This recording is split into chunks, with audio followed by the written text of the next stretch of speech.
This past weekend was WWE SummerSlam, and on the night 2, August 3rd, 2025 show, at the very end, Brock Lesnar made a surprise return to WWE at the end of the show, receiving a raucous, loud reaction from the 50,000 or so assembled in New Jersey. His return followed John Cena's farewell. Well, his farewell after John Cena lost the title to Cody. He was in the ring and he was, doing, hey, I'm sorry, I'm back. I'm a babyface. I didn't see the match. A lot of people saying that it's John Cena's best match literally in years. And as he was standing there, suddenly Brock shows up, hits the ring, and delivers an F5 to old Cody Rhodes and to old John Cena, and the wrestling world is left reeling as everyone sort of has everyone has an opinion about that. And look, the amount of discussion and discourse that this has created is immense, and it mostly revolves around the fact that Brock Lesnar was named multiple times, over 40 times, in Janelle Grant's amended complaint, which I believe she filed, I can't quite remember, earlier this year, I think, when more texts and more information was added, including the presence of Brock Lesnar, who was mentioned, like I said, easily over 40 times. Look, we got to start by saying this, by being very, very clear about it, right? Brock Lesnar is not a defendant in the Janelle Grant lawsuit, okay? He is named over 40 times. I believe the number is 44, if I remember correctly. He's named 44 times in the lawsuit, and the lawsuit alleges that Vince McMahon and John Laurinaitis attempted to traffic Grant to Lesnar as part of contract renegotiations to get Lesnar to re-sign with WWE, basically promising Janelle as an incentive, as a bonus for signing. Textbook definition of sex trafficking.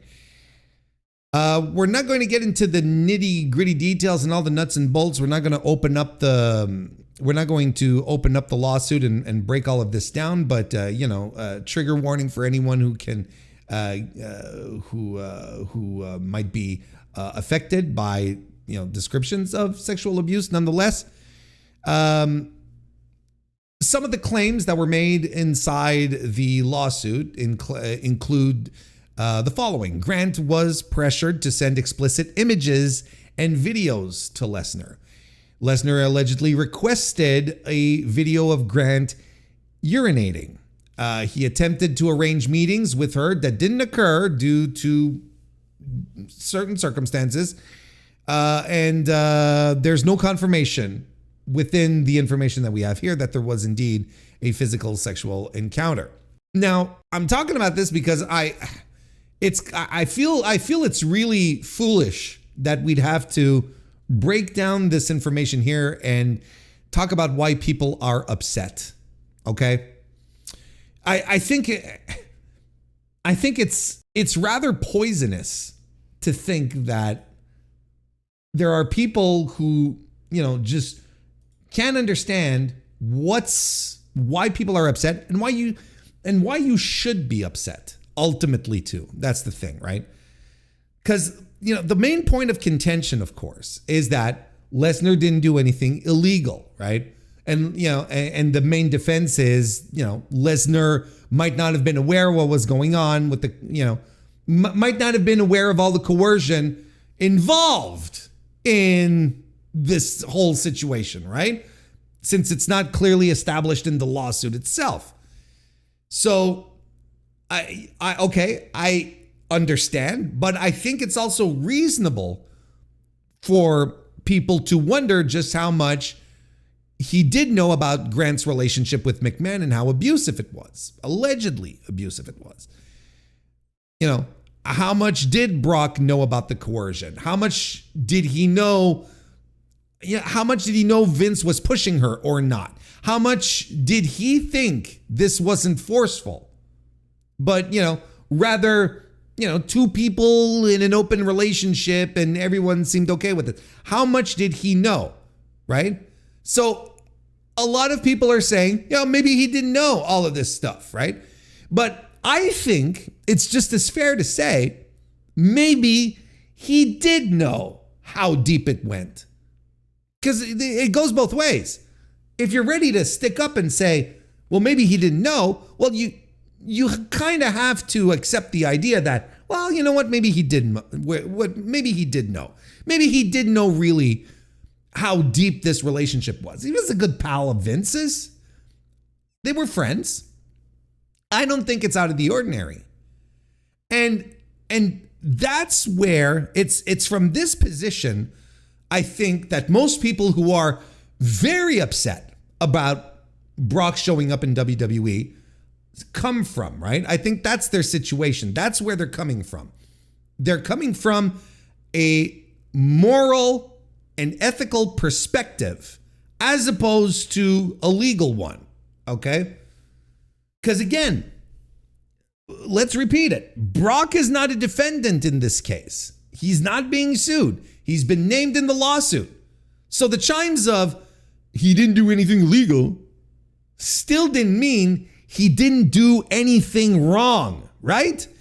So if someone gaslights their ex, right, into believing she was a bad person throughout all the relationship and, they were the reason why everything fell apart, that's not illegal, but it's still wrong.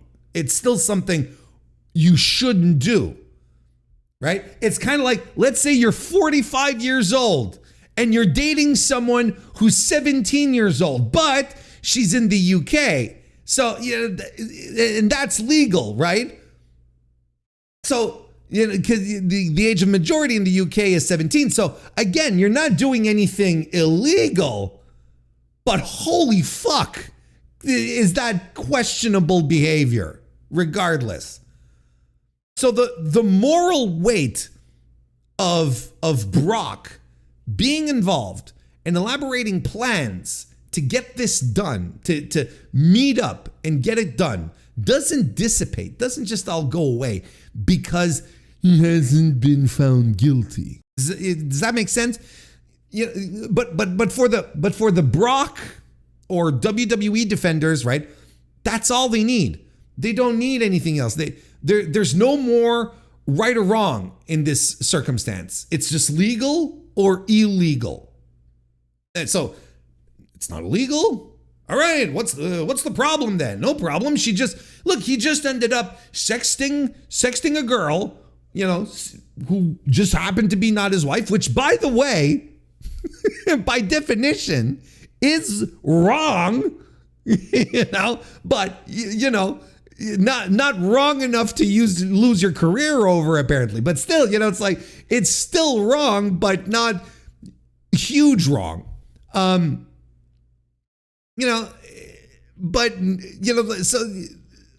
they basically just sexted a girl that wasn't his wife, and that's it. That's the worst. That's probably the worst part of this whole scenario. And yet there's no skepticism that remains. There's no curiosity that remains in this circumstance. People are not trying to think further.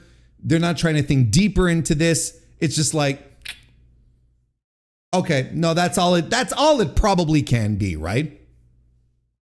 But I find it difficult, friends, viewers, listeners, I find it difficult to have to erase skepticism in regards to WWE when WWE is a company which has given us more than enough reason to be skeptical in regard to its own moral compass, its own moral issues, right?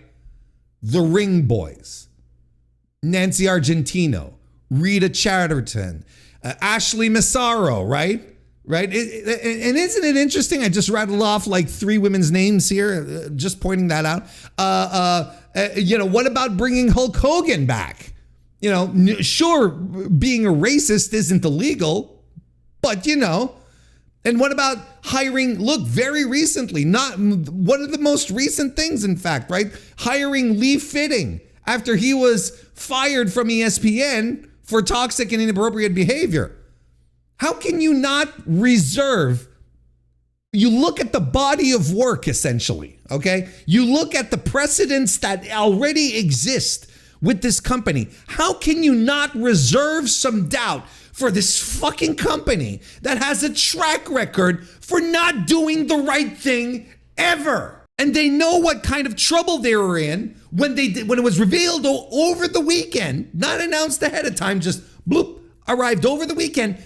They knew they were in trouble when it was revealed that there would be no post-match pressers at SummerSlam this year. And in fact, they'd be done for the foreseeable future. Right? Journalists, or at least, look, media people, let's call them that, showed up to SummerSlam. Some of them flew in, some of them drove, miles upon miles or kilometers upon kilometers, to get to Jersey and take part, only to be told when they were picking up their credentials, hey, there's not going to be any pressers. Okay. They knew they were in trouble. They knew exactly what they were doing by bringing Brock in. If they were so fucking confident that Brock was, free of any, bad intent, that anything could be countered, that then they'd still have the pressers, right? They'd still have the pressers, but they decided to wipe them. They didn't want to risk any questions. No, when I say they, Paul Levesque, that craven, cowardly man, couldn't even bring himself to take questions from the softest media pool on earth.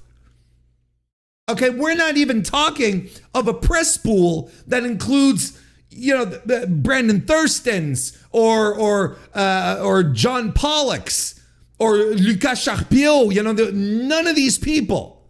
We're talking people, just the softest, like the people who sit there and and all they want to do is be a part of the show, and they clap along and they raise their fingers to acknowledge the tribal chief and all that bullshit, right? You don't think WWE's not self-aware? You don't think they don't know what's up here? You don't think they don't know exactly what they're doing here? When you're too chicken shit, and specifically in Paul Levesque's case here, if you're too chicken shit to take questions from fucking influencers who start up their questions saying, "Hey, what up, legend?" What the fuck kind of soft son of a bitch are you? Oh, here on the program, we take great pleasure in dressing down Paul Levesque and shattering the myth of Papa Paul, right? So this all connects here. It's not just about Brock Lesnar. It's about this whole reaction that WWE has had here. WWE, Triple H, Paul Levesque, he can't answer any questions.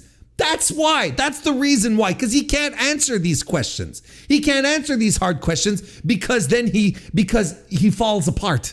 Because he doesn't know what to do. You remember when they asked him, in one of the rare occasions where he was asked a real question and they asked him about the lawsuit, what is it now, 2-3 years ago when it first came out? I haven't read it yet.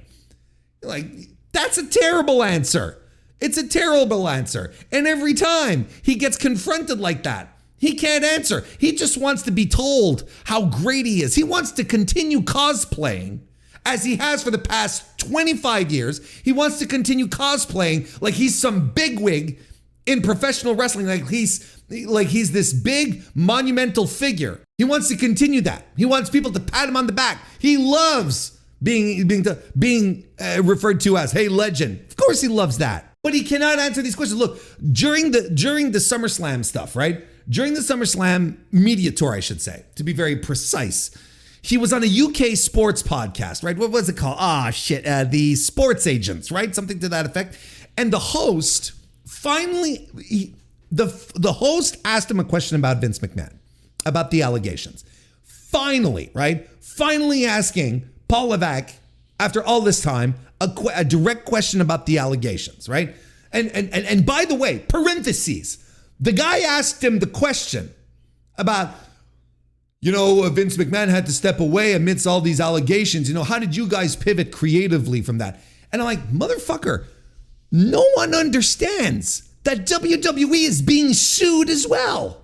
It's not just Vince. It's not the Vince McMahon lawsuit. It was the Vince McMahon, John Laurinaitis WWE lawsuit. Now it's just the Vince McMahon WWE lawsuit because John Laurinaitis pussied out. He turned against Vince and WWE. So he gets asked a question. Back to our original topic. Outside of the media that does not seem to understand that WWE is also being sued here. Back to our topic, or this bit here. He goes on the Sports Agents UK, all right? And they ask him the question. The guy asks him the question to Triple H, to Paul Levesque, about Vince McMahon's allegations. And our boy Paul just crumbled. He came undone, folks. He said, you know what? Instead of, I'm just going to show it to you.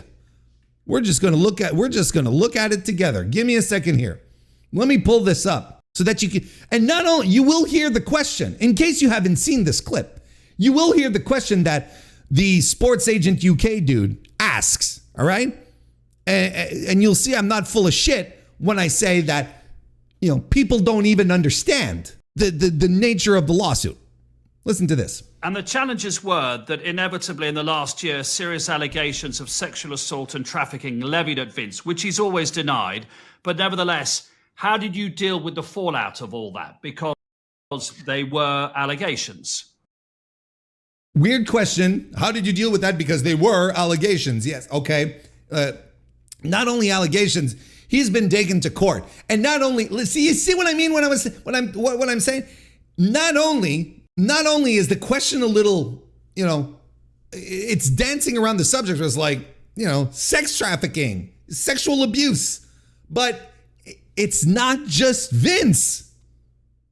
It's not just Vince. It's WWE. The question should have been, how do you, as WWE, how do you feel WWE has enabled Vince to do this? Because that's the idea, or something to that effect. Anyway, you heard the question, okay?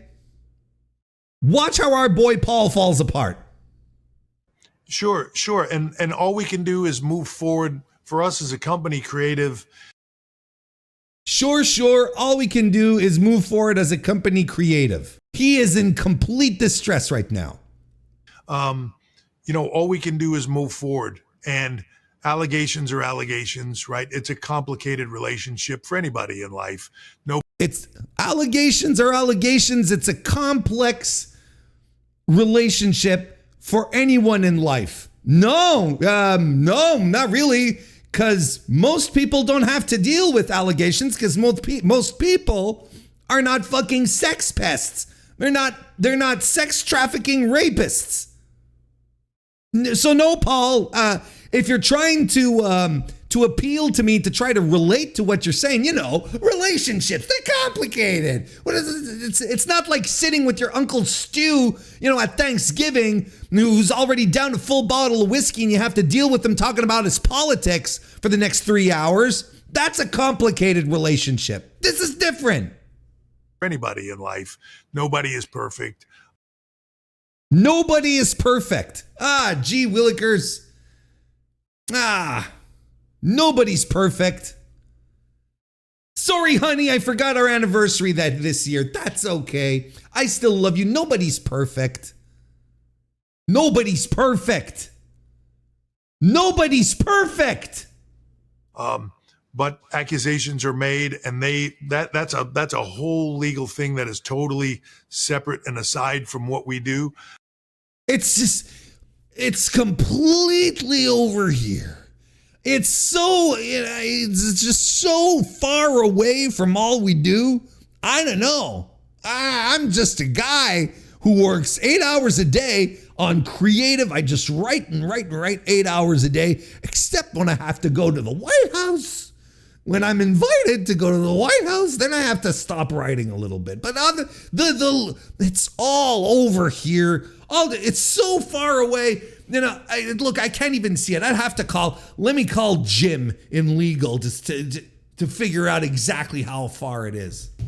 My job is to put on the best creative product that WWE can do. And, luckily and happily, it's been successful and it's been working wonderfully. Business is in an incredible place now and continuing to grow. And then he flips to the platitudes. Now he flips to the platitudes just to reinforce the idea that, look, Vince is gone. And since then, we're doing fantastic business.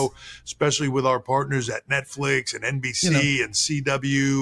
And look at all of our great partners. Look, if we were a sex trafficking operation, Mr. Interviewer, this is what he's saying. So if we were a sex trafficking operation, Mr. Interviewer, do you think the CW and Netflix and NBC would be working with us, partners, in our business? No, of course not. It's just preposterous what you're saying, sir.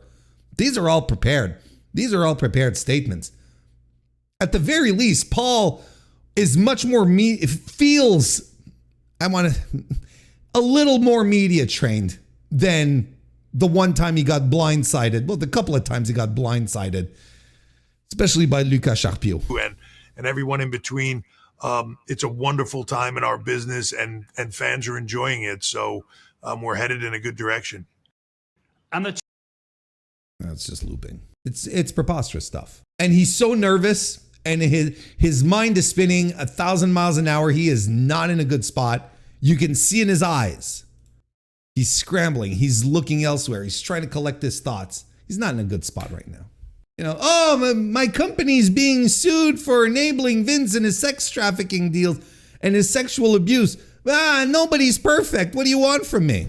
But again, look, proof that he's a coward and knows exactly what he's getting himself into with Brock, okay? You want a little more? Here's the proof. So he goes after he's done with the show. They go do this little post show that they have now instead of doing the media thing, right? And he sits down there and he says, he says outwardly, it's Cena who wanted this. Cena's the guy who wanted Brock. He wanted Brock on his last tour, and so we gave him Brock. That's essentially it. So, what he's successfully done is create himself another shield, something else that he can hide behind and deflect if and when this all goes south, just like he did with The Rock and TKO, right? Now he can blame Cena, right? And this man, he is incredible. Like, he's incredible. He cannot bear any form of criticism. He cannot bear to be in the center of anything that is not outright praising him or WWE or what he's doing. It's insane. He'll trot himself out for the big pops. He'll start off the show, he'll grab the microphone and, "Are you ready?" Kind of thing. He'll get all of that set up. He'll get all of that done. He'll hop into the ring, and he'll even have his nice little pet projects just for him.